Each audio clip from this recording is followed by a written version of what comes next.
नमस्कार दोस्तों, आज हम आपके लिए लेकर आए हैं एक बेहद प्यारी, भावनाओं से जुड़ी और सादगी भरी कहानी डोट पेन, जिसे लिखा है महान लेखिका आशापूर्णा देवी ने। सुबह से घर गृहस्थी का काम ठीक ठाक ही चल रहा है। कहाँ से भी कोई बेसुरी आवाज़ नहीं आई कि शांति में बाधा पड़े।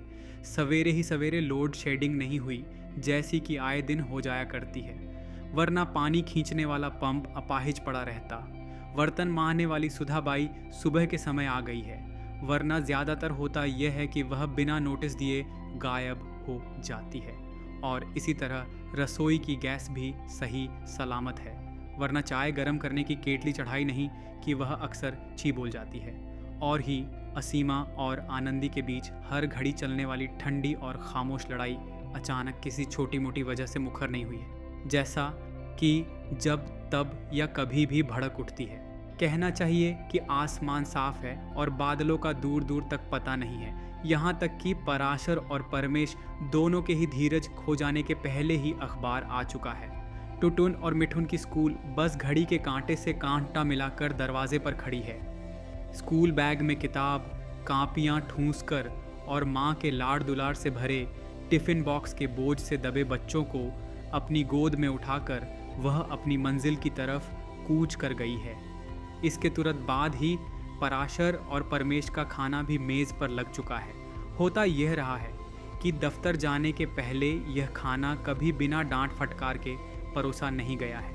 अपनी मस्त चाल और सुचारू ढंग से चलने वाले इस संसार चक्र में अचानक खच्चाक की आवाज़ सुन पड़ी और डस के साथ ही झन्नाहट भरा जोरदार स्वर गूंजने लगा। इसकी वजह तब समझ में आई जब पराशर और परमेश दफ्तर जाने को घर से बाहर निकलने को ही थे। लीलावती सवेरे से ही घर से गायब थीं। इसकी भी एक वजह थी। लीलावती चाहे जहाँ भी हों और भले ही किसी जरूरी काम में उलझी हों या फिर पूजा घर में ध्यानस्थ बैठी हों बच्चों के, दफ्तर जाते समय दुर्गा जय दुर्गा करती करती दरवाजे पर आ खड़ी होती हैं। आज वे दरवाजे पर खड़ी न थीं। माँ कहीं है? परमेश ने पूछा। माँ, बहुओं ने इधर उधर देखा। कहाँ गई? इधर तो नहीं दिख रही। नहीं दिख रही इसके क्या मानी? हम लोग खाने पर बैठ गए, ये बताया गया था उन्हें। सोनू पूजा घर तक जाकर बता दिया था उन्हें। अरे इतनी खुसर पुसर क्या लगा रखी है? पराशर चीख पड़ा। आज बताकर आई थी। अरे ओ सोनू। सोनू ने छूटते ही जवाब दिया था कि वह तो अभी अभी मदर डेयरी और दूध के डिपो से आकर खड़ी हुई है। दोनों काका बाबू कब खाने कौवेट उसे भला क्या मालूम। तो खड़ा खड़ी मुंह क्या देख रही है? जा दौड़ कर देख आप पूजा घर और उनको जाकर बता दे कि हम लोग जा रहे हैं। परमेश ने तमतमाते हुए कहा। ओह, यही सब तो मुसीबत खड़ी कर देती है आजकल माँ। 3-3 घंटे पूजा पाठ। अरे जाकर देख तो सही, कहीं समाधि में तो नहीं गई है। उसने दरवाजे की तरफ पांव बढ़ाया था। सोनू ने आकर बताया, नहीं, ध्यान व्यान में डूबी नहीं है। वे पूजा घर में हैं ही नहीं। पूजा घर में नहीं है तो फिर बात क्या हुई? गई कहाँ? भंडार घर में तो नहीं बैठी, या अनाज वाले कमरे में? तूने छत पर देखा या फिर छत पर फूल के गमलों में खुरपी तो नहीं चला रही है? नहीं बाबू, छत पर भी नहीं है। तू एक बार जा और अच्छी तरह देखा। सोनू भरिया कदमों से ऊपर गई और मुंह लटकाकर वापस लौटी। मैंने कहा ना कि छत पर नहीं है। अरे कहीं अपनी चारपाई पर ही तो नहीं पड़ा है? वहाँ देखा तुमने? कहीं उनकी तबीयत तो नहीं बिगड़ गई? सोनू ने पांव पटकते हुए कहा। यह लग कह रहे हो बाई के आने पर राज की तरह दादी ने ही तो दरवाज़ा खोला था। इसके बाद पंप चलाया। इसके बाद नहाने धोने को चली गई बाथरूम। फिर मैं क्या जानूँ? मैं क्या दादी जी की सेवा टहल में लगी थी। मुझे और अपना काम नहीं करना। और ये बहुएं कहीं थी असीमा और आनंदी, और उन दोनों को ही इस बारे में क्या पता। ये सब सवेरे से ही काम के दबाव से कहीं किसी और आंख उठाकर न तो देख सकती हैं और न सुन सकती हैं। बच्चों को तैयार कर स्कूल भेजना, उनका नाश्ता तैयार करना, बाबुओं का खाना, दम मारने तक की फुर्सत नहीं। वे भला कैसे जान पाएंगी कि सास कहाँ बैठी है और कहाँ किस गोरख धंधे में पड़ा है? अब बेटों ने और भी जोरदार सवाल उछाला। तो क्या उन पर ध्यान नहीं रखना चाहिए? बहाने बनाती हो, ये देखोगी नहीं कि कहाँ चली गई?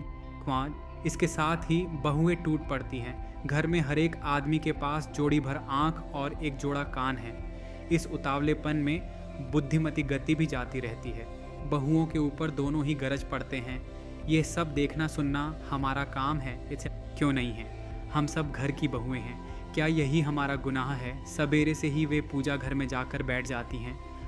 बस तो ठीक ही है, लेकिन आज तो ऐसा कुछ नहीं हुआ। ये अचानक आनंदी ने जोड़ा, हो सकता है गंगा टंगा स्थान को निकल गई ही।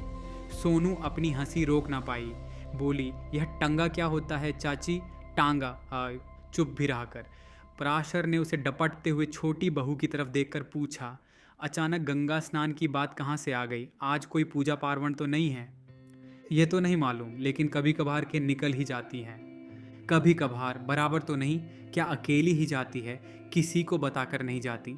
इसमें पूछने और बताने की क्या ज़रूरत है? सामने अगर कोई दिख गया तो बता देती हैं। लगता है आज कोई दिखा नहीं। और अकेले तो कभी वैसे भी नहीं जाती हैं, मोहल्ले की औरतों के साथ ही जाती रही हैं। कल शाम को भी दत्ता साहब की पत्नी के साथ खूब हिल हिल कर बातें कर रही थी। पराशर एक सरकारी दफ्तर में नौकरी कर रहा है, वह ज़्यादा देर रुक नहीं सकता। उसने कहा, सोनू तू ज़रा दत्ता बाबू के घर जाकर देख तो आ। से चलो अब और ढूंढती रहो, ढेर सारी जगहें तो ढूंढ ली गईं। कहकर थोड़ी बहुत राहत के साथ पराशर जल्दी से चला गया। चूँकि परमेश की नौकरी आधी सरकारी है, बल्कि कहना यह चाहिए कि बेसरकारी है, इसीलिए वह थोड़ा इंतज़ार कर सकता है। वह ज़मीन पर पांव पटकता हुआ सोनू के आने की प्रतीक्षा करता रहा। सोनू ने आते ही मुंह बिचका दिया और बोली, दादी माँ उनके घर नहीं गई। दत्ता बाबू की माँ साग बीन रही थी। उन्होंने बताया कि गंगा नहाने की बात कब और कहीं से आ टपकी। असीमा इतनी देर तक रसोई घर में खाना पकाने का काम निपटा रही थी। आज खाना पकाने की उसकी वरिया थी, और जिस दिन उसके ज़िम्मे खाना पकाने का काम होता, वह दिन को ही शाम का भी ज़्यादातर खाना पकाकर रख देती और फ्रीज में डाल देती। वैसे खाना पकाने का काम तो वह हाथों से ही कर रही थी। कान तो डुधर ही लगे थे। वह बाहर निकल आई और पल्लू से हाथ पोंछती हुई बोली, तूने जब देखा कि उनके घर में नहीं है तो तूने टुनटुनी के घर और गोपाल के घर जाकर क्यों नहीं देखा? उनकी काकी के साथ भी तो वे कभी कभी ठाकुर बाड़ी या झूला बाड़ी चली जाती हैं, टाबू की बुआ के साथ भी। हाँ, सोनू ने झुंझलाकर जवाब दिया, और मुझे कोई काम तो करना है नहीं, इसीलिए सुबह सवेरे तुम लोगों की लावारिस और भटकी हुई गाय खोजती फिरूं। सोनू वैसे तो फ्रॉक ही पहनती है, इसलिए उसकी बातचीत का तेवर उसकी माँ सुधावासिनी से कम हो, यह ज़रूरी नहीं है। कोई और दूसरा मौका होता तो लोग इस बात को हंसी में उड़ा देते या उस पर ध्यान न देते, लेकिन अभी लीलावती देवी के छोटे बेटे परमेश की नसों में दूसरे ही तरह की उत्तेजना थी। उसकी नौकरी सरकारी नहीं थी, लेकिन ऐसा न था कि वह इसकी अनदेखी कर पाए। भैया तो बहाने बनाकर पहले ही खिसक चुके थे, इसलिए इस घड़ी परमेश को उस छोटी सी छोकरी की गज भर जुबान पर हंसी नहीं आई। उसने उसे बुरी तरह डपट दिया। चुप शैतान कहीं की, जो जी में आता है बक देती है। असीमा को ऐसा जान पड़ा कि कहीं कोई बम फटा। दरअसल गुस्सा तो किसी और के लिए था और गान कहीं और गिरी थी। उसका दिमाग मारे गुस्से के 7वें आसमान पर चढ़ गया, लेकिन इस समय उस गुस्से को जाहिर करना ठीक नहीं होगा। जब मौका आएगा तब टेकेगी। उफ, बड़ा सेब झाड़ा जा रहा जेल। तुम सबकी माँ कहीं कहाँ जाती है तो क्या हमें कभी बताकर भी जाती है? घर में रात दिन अपना थोड़ा इस तरह लटकाए रखती हैं मानो फांसी की सज़ा सुनाई गई हो, लेकिन कोई मिलने जुलने वाली आई नहीं कि। खैर, असीमा ने साड़ी के आंचल को पीठ पर फैलाया और चप्पल में पाँव घुसेड़ कर बोली, ठीक है, मैं देख कर आती हूँ। परमेश ने घर के पास वाली स्टेशनरी की दुकान से नकद रुपए देकर दफ्तर को फ़ोन करके यह बता दिया कि किसी खास काम की वजह से वह अटक गया है। दफ्तर पहुंचने में थोड़ी देर होगी। सबका साथी दुकान का मालिक है अरविंद, परमेश का लंगोटिया यार। लेकिन बचपन का ये दोस्त ऐसा बेशर्म है कि टेलीफोन करने के पैसे पहले ही रखवा लेता है। उधार के पैसे तो बहुत दूर की बात है। बेशर्मी की हद तो इसी से देखी जा सकती है कि उसने टेलीफोन के स्टैंड पर एक नोटिस लगा रखी है जिस पर लिखा है, पैसा फेंक तमाशा देख। और मज़ा तो तब आता है जब वह किसी की नज़र में न आए। परमेश वापस लौटा तो भाभी वापस आ चुकी थी। वह अपनी देवरानी को बता रही थी कि वह 3-3 घरों का चक्कर लगाकर आ रही है। सारी घरवालियाँ तो घर में ही बैठी हैं, बस इसी घर की मालकिन सवेरे से ही हवा हो गई है। आखिर गायब कहाँ हो जाएंगी? ज़रा दौड़ कर तो देख रिक्शा स्टैंड तक। हो सकता है घड़ी की तरफ देख देख कर उसके तलवे की आग सिर पर सुलगने लगती है। परमेश अपनी माँ समान भाभी के लिए मन ही मन एक भद्दी सी गाली उच्चारता है और अपनी पत्नी की तरफ ताक कर उखड़ी आवाज़ में पूछा, आखिर माँ अकेली और कहाँ कहीं जा सकती है? और कहाँ जाएंगी? या तो तुम लोगों की छोटी मौसी के यहाँ या फिर घंटू मामा के घर। हो सकता है बूबू बुआ से मिलने चली गई हों और कहीं ना, और तो कुछ याद नहीं पड़ता और हम लोगों को कुछ बताकर जाती भी नहीं। जाने के समय कोई दिख गया तो बस इतना भर कहकर निकल जाती हैं कि अभी आई। जब लौट कर आती हैं ढेर सारे किस्से फदकती रहती हैं। उनके यहाँ का यह बड़ा अच्छा है, वह बड़ा खूबसूरत है, अमुक के सारे बाल बच्चे गुणों की खान हैं, बोधिसत्व के अवतार हैं। तभी पता चलता है कि किसके यहाँ चरणों की धूल देन को गई थी। पत्नी तेजी से क्या कुछ बड़बड़ाती चली जा रही थी, लेकिन परमेश ने उसकी आखिरी बातों पर कोई खास ध्यान नहीं दिया। अगर औरतों की सारी बातों पर कान दिया जाए तो मर्दों के लिए जीना दुश्वार हो जाए। वैसे शुरू की बातों को सुनकर परमेश को थोड़ी बहुत तसल्ली हुई। डूबते को तिनके का सहारा मिला। ऊपर जिन 3 घरों के बारे में बताया गया था उनमें से 2 के यहीं टेलीफोन थे और तीसरा बस टर्मिनल के पास था। उसने कहा, ठीक है, मैं एक रिक्शा लेकर सबसे पहले बुबू मौसी के यहाँ निकल जाता हूँ। मैं वहाँ से देख सुनकर बाकी 2 घरों में फ़ोन कर देखूँगा। उसने मन ही मन सोचा, इससे ज़्यादा और क्या किया जा सकता है? थाना पुलिस कर पाना तो संभव नहीं होगा अभी। हो सकता है परमेश के घर से निकलते ही वे वापस आ जाएं। इन बहुओं के साथ ठन गई होगी, इसलिए जी खट्टा हो गया होगा और वे किसी के घर जा बैठी हैं। ऐसा ही कुछ हुआ होगा, बल्कि हुआ है। वह बड़ा बहू तो छोटी मोटी तोप ही है, लेकिन बात यह नहीं थी। लीलावती किसी के घर जाकर नहीं बैठी थी। बुबू बुआ ने हैरानी से कहा, माँ ये क्या कह रही हो? लीला भाभी अकेली तो कभी भी कहीं भी घूमने फिरने नहीं निकलती हैं। यहीं तो बहुत दिनों से नहीं आई है। छोटी मौसी ने भी कुछ ऐसा ही जवाब दिया, नहीं तो पिछले सोमवार को थोड़ा देर के लिए हालचाल पूछने को आ गई थी, रुकी ही नहीं, बस अपने घर संसार की चिंता में ही घुलती रहीं, और नहीं तो क्या।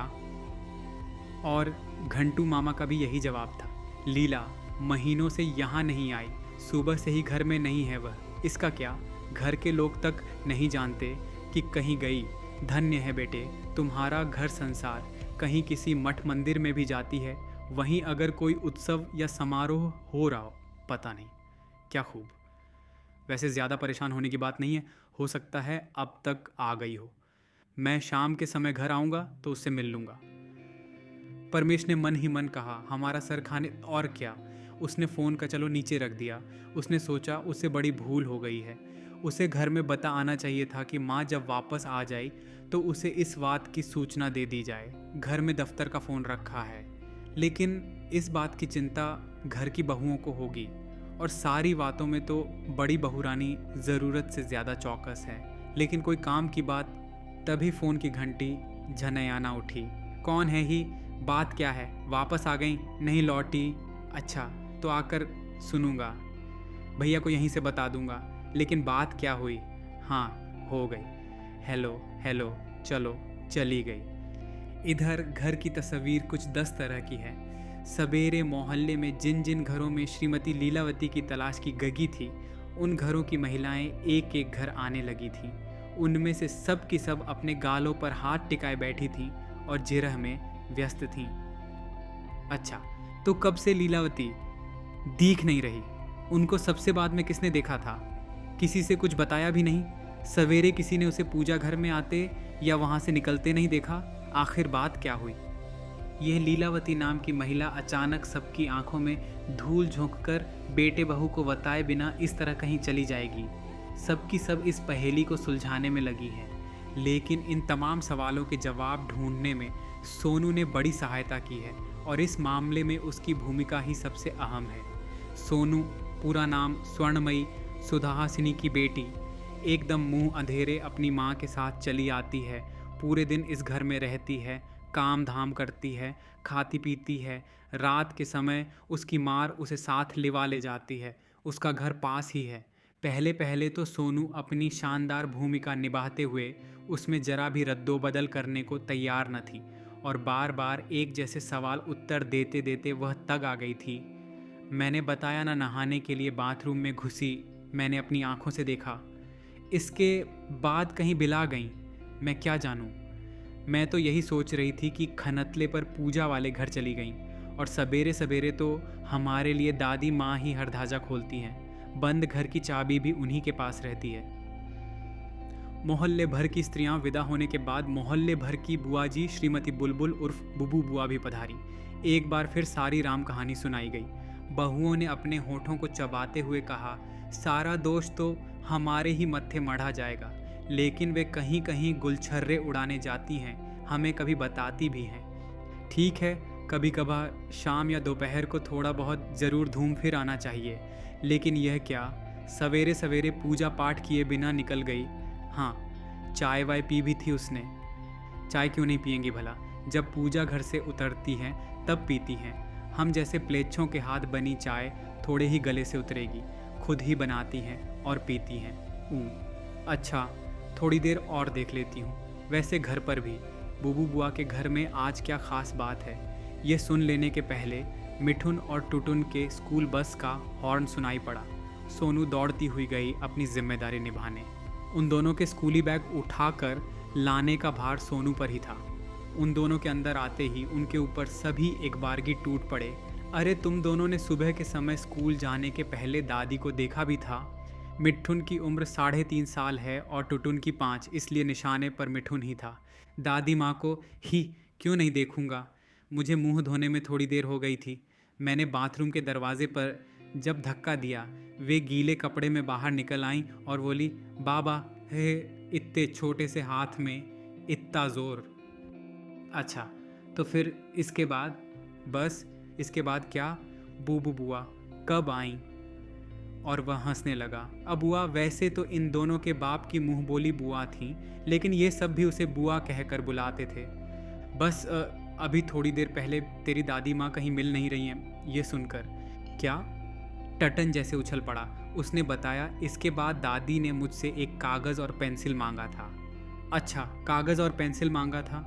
हाँ, फिर मैंने कहा अब भी कागज़ कहीं मिलेगा, तो फिर ये। टुटुन ने उस समय की सारी बातों को याद करते हुए कहा, हाँ, ये कहा कि तो फिर पेंसिल ही दे दें। ही दादी डांट पेन को पेंसिल ही कहती हैं। जाने भी दो, जो चाहें कहती रहें। इसके बाद तुमने क्या किया? ऐसा लगा कि रहस्य और रोमांच की गिरह खुल रही है। इसके बाद मैंने एक बाल पेन निकाल कर दिया। दादी ने ही पता नहीं ठोंगे के कागज़ पर क्या कुछ लिखा। फिर गुस्से में कहा, क्या खाक पेंसिल है, इससे तो कुछ लिखा ही नहीं जाता। अब ठीक उसी समय रिफिल ख़त्म हो गई, तो इसमें मेरा दोष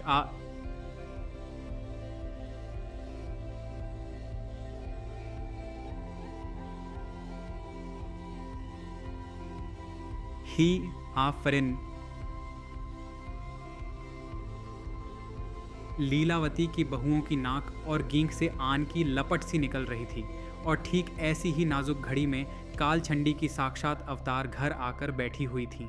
लीलावती ने रहस्य का कैसा उलझा हुआ जाल फैला रखा है और उसी की एक साक्षी दी जा रही है। टुटुन थोड़ा परेशान दिख पड़ा। उसने अपनी हाफ प्लेट की जेबों में हाथ डाला और इन्हें टोहते टटोलते बोल उठा, फिर तो दादी माँ गंगा में डूब मरने को ही चली गईं। क्या कहा तूने? इसका क्या मतलब? आखिर तू ऐसा क्यों कह रहा है? बात क्या है?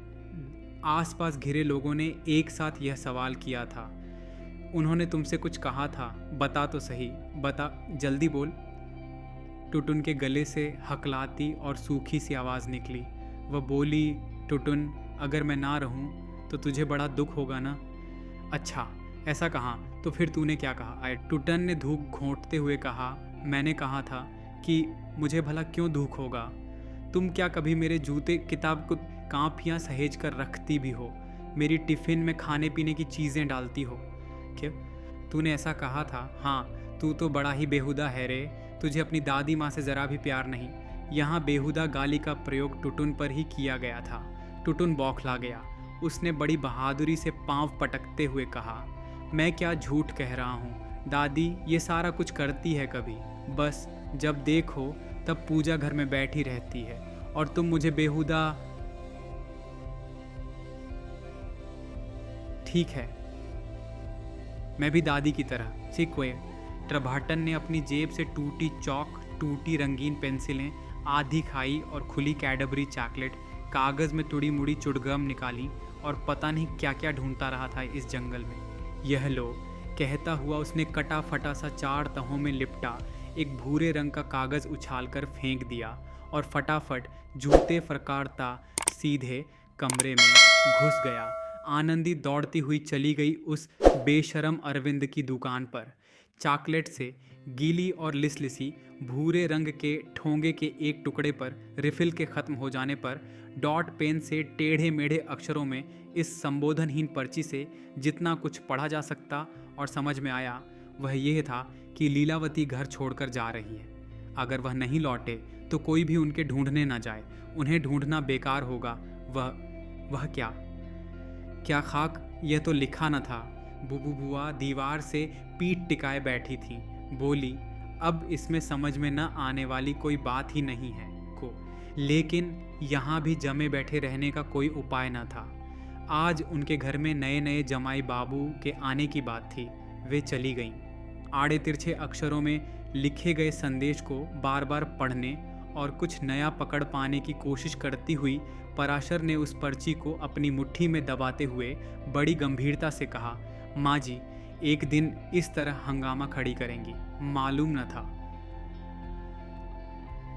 सचमुच बड़े आश्चर्य की बात थी, लेकिन इस तरह की आपत्तिजनक बात का भी सारे रंगमंच पर तनिक भी विरोध नहीं किया गया। न तो प्रखारा बड़ी बहू और न मुखारा छोटी बहू के गले से। यहाँ तक कि पराशर का चिरविरोधी परमेश भी चुप ही खड़ा था। परमेश जो बचपन से ही भैया के हर बात, चाहे वह ईस्ट बंगाल हो या मोहन बागान, कांग्रेस हो या CPM, नजरुल गीती हो या अतुल प्रसादी गान, किसी भी बात या विपय को काटना ही जिसका शौक रहा था, वह भी आज मूक बना हुआ था। एक शब्द तक बोल ना पाया। ऐसा लगता था कि सारी दुनिया को ही काट मार गया हो। हालांकि लीलावती ने मना कर दिया था कि उन्हें कहीं से ढूंढ निकालने की कोशिश न की जाए, लेकिन ऐसा कैसे हो सकता था। लेकिन तो भी इस घड़ी कोई कुछ समझ न पा रहा था कि क्या किया जाए। घर का माहौल एक भारी लेकिन खामोश चट्टान की तरह इन चारों के सीने पर अड़ गया था। इसी चट्टान के नीचे से परमेश किसी तरह देख पा रहा था 2 बच्चे स्कूल से लौट आए हैं और इधर उधर धमाचौकड़ी मचा रहे हैं, उछल कूद रहे हैं, और रंगीन साड़ी में मुस्कुराती एक बहू उन्हें बार बार पुकार रही है, अरे तुम दोनों को कुछ खाना पीना नहीं है? बाबा, अरे तुम्हें भूख नहीं लगती? घर आए नहीं कि चोर सिपाही का खेल शुरू? वह देख रहा है कांसे की 2 तश्तरियों में रोटियां और थोड़ी सी सब्जी रखी है। एक लड़का ऊंचे स्वर में बोल उठता है, मैं रोज़ रोज़ यही रोटी नहीं खाऊंगा, छोड़ो जा। बहू उसे बड़े प्यार से मनाती है, उसकी खुशामद करती हुई कहती है, अच्छा कल पराठे बनाकर रखूंगी, आज तो खा ले। वह देख रहा है कि दोनों बच्चों में से एक रसोई घर के सामने खड़ा होकर चीख रहा है, सारे दिन तुम यहीं सड़ी गली चीज़ें लेकर बैठी मत रहो, चलो अब जल्दी से एक कहानी सुना दो। बहू के चेहरे पर उजास सी फैल जाती है। वह कहती है, बस बेटे अभी आई, 5 मिनट और है। यह बहू नहीं है, माँ है। सचमुच उसकी माँ इतनी सुंदर थी, उसकी हंसी इतनी प्यारी थी। इस बात को परमेश क्यों कर भूल गया। उसकी माँ दुनिया भर के कामकाज के बीच भी थोड़ा सा समय निकाल कर उनके पास बैठ गई। बच्चे क्या यूं ही खाली बैठे रहेंगे, और इन बच्चों की सारी देखभाल और साल दर साल उनका ख्याल केवल माँ ही करती रही थी। अच्छा तो इसके बाद क्या हुआ? लेकिन पराशर नाम का आदमी अपने मनमानस में माँ नाम के साथ जुड़े गौरव या उसकी उजली तस्वीर को अपने इर्द गिर्द नहीं पा रहा। परमेश की आंखों में उभरती है बस एक ही तस्वीर, काली और बीमार थान के कपड़े से लिपटी एक मूर्ति। वह उनके खाने की मेज़ के पास आकर खड़ी हो गई, लेकिन उसकी तरफ किसी ने नहीं देखा, पराशर ने भी नहीं। वह मूर्ति भी धीरे धीरे आंखों से ओझल होने लगी थी। इसके बाद उसने पाया कि उस छाया में विलीन होती हुई मूर्ति के होंठ हिले और उसने एक सवाल किया कि तभी किसी बहू की तेज़ आवाज़ सुन पड़ी। पराशर ने कहा, तुमने बहुत ज़्यादा खाना बना लिया है माँ, अब तुम इनके बीच अपना दिमाग खराब करने क्यों आई हो? अब इस घड़ी इससे ज़्यादा और कुछ खाया जा सकता है? साले। छाया मूर्ति पीछे सरक गई, लेकिन वह पूरी तरह गायब भी नहीं हुई। वह दरवाजे के पास जाकर खड़ी हो गई थी। उसने पराशर की ओर ताके बिना कहा, अच्छा मैं चली। इसके बाद इतना ही सुन पड़ा, दुर्गा दुर्गा। अच्छा, ये कितने दिन पहले और कब पराशर ने अपनी माँ को माँ कहकर बुलाया था और कोई बात की थी? कुछ याद नहीं आ रहा। माँ के कुछ कहने पर या कुछ पूछने पर हाँ हाँ हूँ करके उसने अपना दायित्व भर टाल दिया है। माँ के पास आने पर ही उसे एक तरह का डर लगने लगता था, बेचैनी सी होने लगती। क्या पता माँ कोई बेसिर पैर की बात कर बैठे और इनके साथ ही कोई बिफरी नागन अपना फन उठाकर फूतकार भरने लगे। आखिर ऐसी कौन सी बातें माँ किया करती थी? पराशर अचानक परेशान हो गया। अभी इसी घड़ी इतनी जल्दी वह माँ के लिए अतीत सूचक शब्द या क्रिया की बात सोच रहा था। माँ कहती थी, लेकिन ऐसी कभी कोई उल्टी सीधी बात की हो या दबाया छिपाया हो, ऐसा नहीं जान पड़ता ही। एक दिन की बात उसे याद है। माँ ने अचानक उससे कहा था, अरे तू इतना कमज़ोर कमज़ोर सा क्यों लग रहा है रे? तेरी हंसली दिखने लगी है, बात क्या है? बस इतना ही तो कहा था।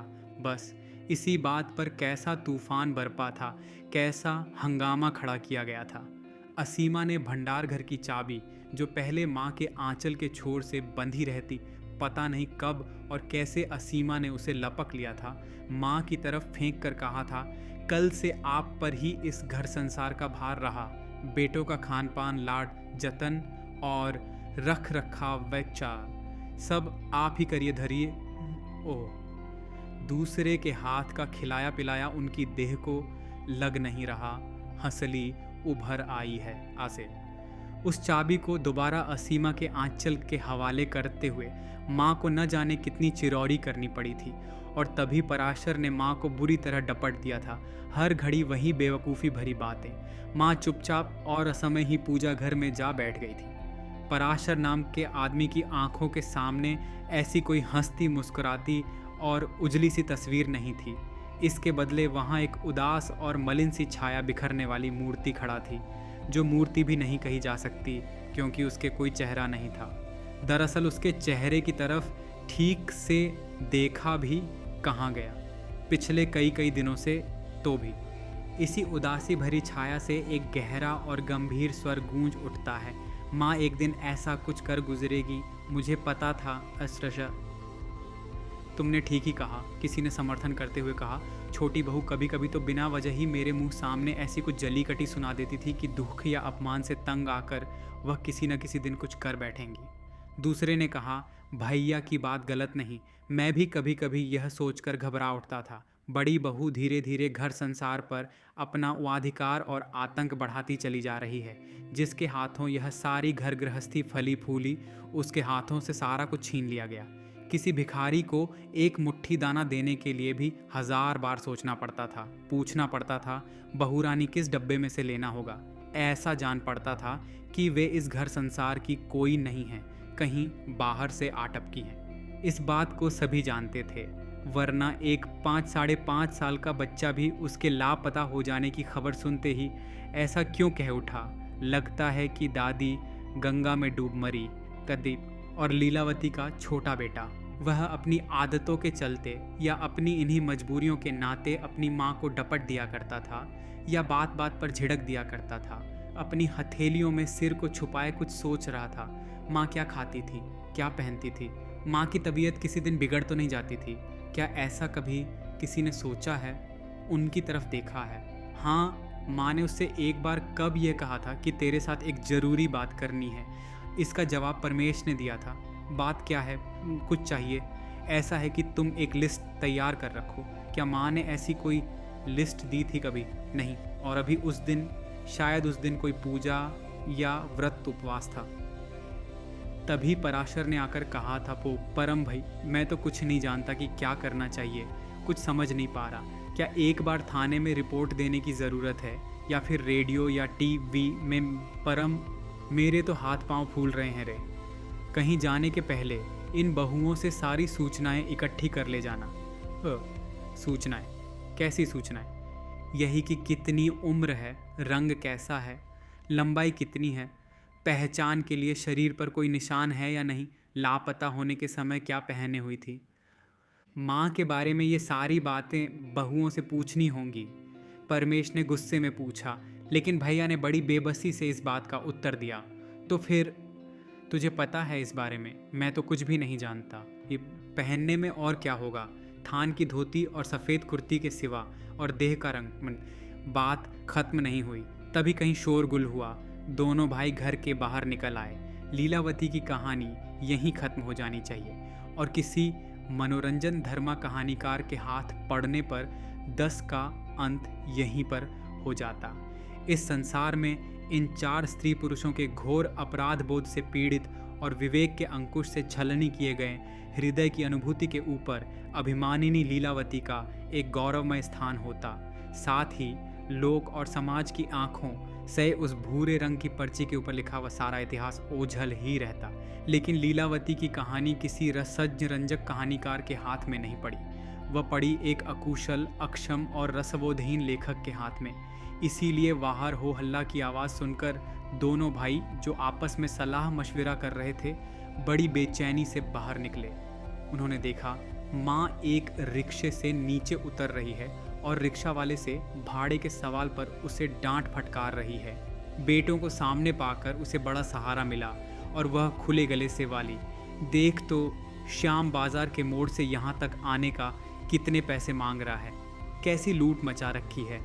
माँ के हाथ में सिंदूर से पुता शाल पत्ते का एक दोना था और कमाची की डाली में पूजा की सामग्री थी, फूल, बेलपत्र और प्रसाद। इसके बाद और क्या, कई बार हुई झड़प बहस और अपमान के घूंट पीने के बाद जवाब में यही सोचा गया कि आखिर डन सारी बहुओं को अकेले ही बेलुड़ू, दक्षिणेश्वर, मैक्के, कालीतला घूमते देखती रहेंगी लीलावती? क्या वह जीवन भर इनका ही मुंह जोहती रहेंगी? इसीलिए उन्होंने सोचा कि एक बार साहस कर देखने में क्या हर्ज है, क्या बिगड़ जाएगा। ऐसा उन्होंने कर दिखाया, आसपास दिखने वाले लोगों से पूछताछ कर। कैसा अच्छा लग रहा था उन्हें। न जाने कितने साल पहले दक्षिणेश्वर जाना हुआ था। हाँ, ये ठीक है कि वह किसी को बताकर नहीं गई थी, लेकिन किसी को बताकर जाने की फुर्सत कहाँ मिली। बस अचानक जी में आया और निकल गई। उन्होंने सुन रखा था कि सुबह 6:30 बजे ही श्याम बाजार के मोड़ से दक्षिणेश्वर को बस जाती है। दौड़ते गिरते भागते जाना हो पाया था, लेकिन तो भी जैसे तैसे ही सही, एक पर्ची तो किसी तरह छोड़ जाने का समय तो मिल ही गया था। क्या सूझ थी, हाँ सूझ ही तो थी, ही बस उल्टी खोपड़ी की सूझ थी। तेरे बेटे ने जो डॉट पेन दिया, क्या कमाल का था। इससे तो अच्छा तो कि मैं झाड़ू के तिनके से कुछ लिख जाती। क्या टेढ़ा बोकचा लिखा, वह भी उलट कर नहीं देखी। सब चालबाजी है, विरोधी खेमे में खड़ी दोनों बहुओं ने एक साथ कहा।